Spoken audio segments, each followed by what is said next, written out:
आपका हमारी आध्यात्मिक यात्रा में हार्दिक स्वागत है। आप सुन रहे हैं शिव महापुराण, जो सनातन धर्म के ही अनमोल ग्रंथों में से एक है।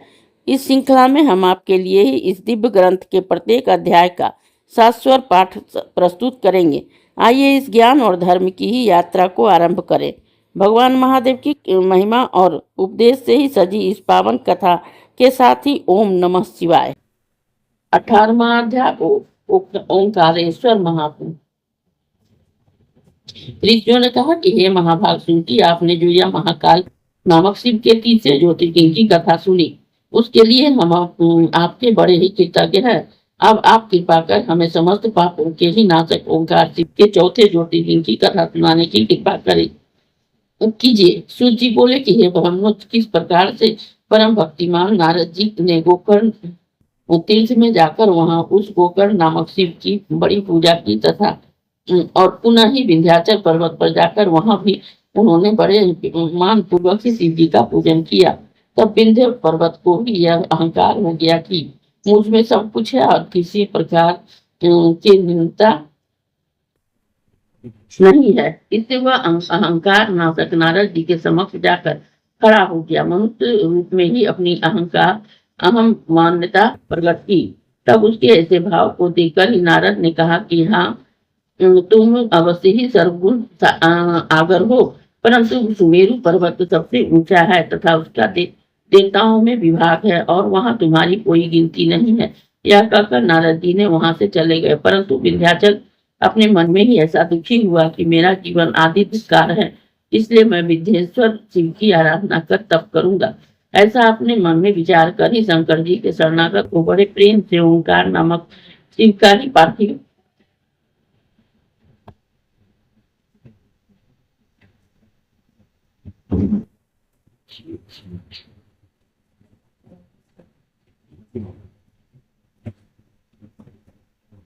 शिव जी को प्रसन्न हुआ, आराधना की।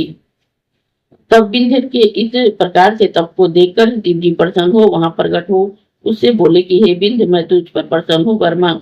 विंध्य के ने कहा कि हे शंभु, यदि आप मुझ पर प्रसन्न है तो मुझे वर दीजिए कि जिसमें मैं आप अपने सब मनोवांछित कार्यों को अपनी बुद्धि से सिद्ध कर सकूं। यह सुनकर भगवान बहुत देर तक ही अपने हृदय में विचारते रहे कि यह मूर्ख विंध्याचल तो दूसरे को ही दुख देने वाले वर की ही इच्छा करता है। अब क्या करूं कि इसका शुभ वरदान भी हो जाए और दूसरे को कष्ट भी न हो।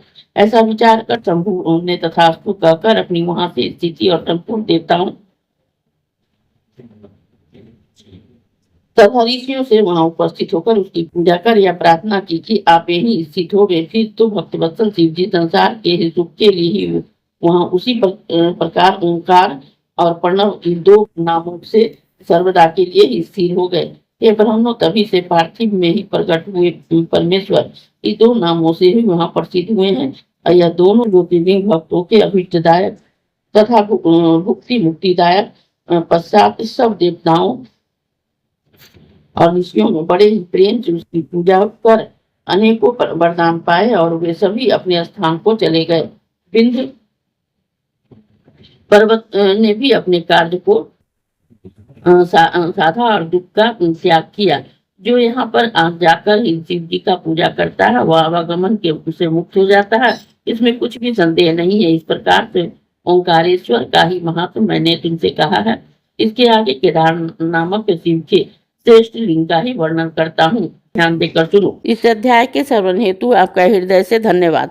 हम आशा करते हैं कि शिव महापुराण की यह दिव्य कथा आपको आध्यात्मिक शांति और गहन ज्ञान प्रदान कर रही होगी। कृपया अगले अध्याय के लिए हमारे साथ जुड़े रहें और अपने सुझाव एवं भावनाएं कमेंट के माध्यम से अवश्य साझा करें। धर्म, भक्ति और ज्ञान की इस पावन यात्रा में आपका साथ हमारे लिए अत्यंत मूल्यवान है। ओम नमः शिवाय। यदि यह प्रस्तुति आपको पसंद आई हो, लाइक करें, कमेंट करें, सब्सक्राइब जरूर करें, बेल आइकॉन दबाना ना भूलें ताकि अगला अध्याय आपसे छूटे नहीं। और इस पावन ज्ञान को ही शेयर करें अपने परिवार और मित्रों तक।